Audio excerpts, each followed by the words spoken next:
সংরক্ষিত নারী আসনে নির্বাচনের তফসিল ঘোষণা করেছে কমিশন।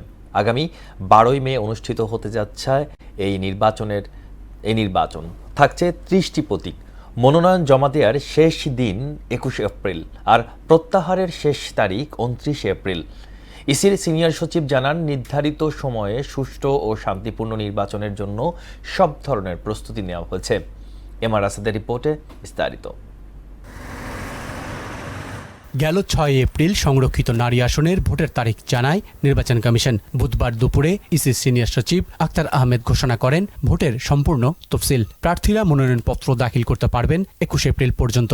প্রত্যাহারের শেষ সময় নির্ধারণ করা হয়েছে 29 এপ্রিল।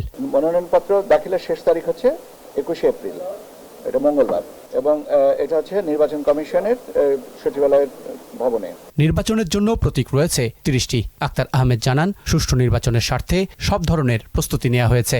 আশা করি যে আমরা যে বেঞ্চমার্কটা জাতীয় পর্যায়ের নির্বাচনে আপনাদের সকলের সহযোগিতায় করেছে সেটা থেকে প্লাস হবে। মনোনয়নপত্র যাচাই বাছাই হবে 22 ও 23 এপ্রিল। প্রার্থীরা আপিল করতে পারবেন 26 এপ্রিল আর আপিল নিষ্পত্তি 27 ও 28 এপ্রিল। রিটার্নিং অফিসার মনোনয়নপত্র বাছাইয়ের জন্য 22 এবং 23 তারিখ এটা আপনার সময় দিয়েছেন, আমাদের এখানেই এটা হবে। আপিল আবেদন 26 তারিখ, এটা রোববার, যদি কেউ আপিল করেন তাহলে এটা।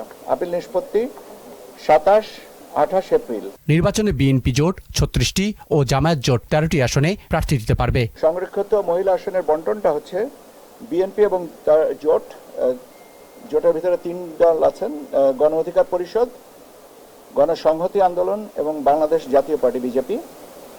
এনাদের 36টা। এমআর আসাদ, মোহনা সংবাদ, ঢাকা।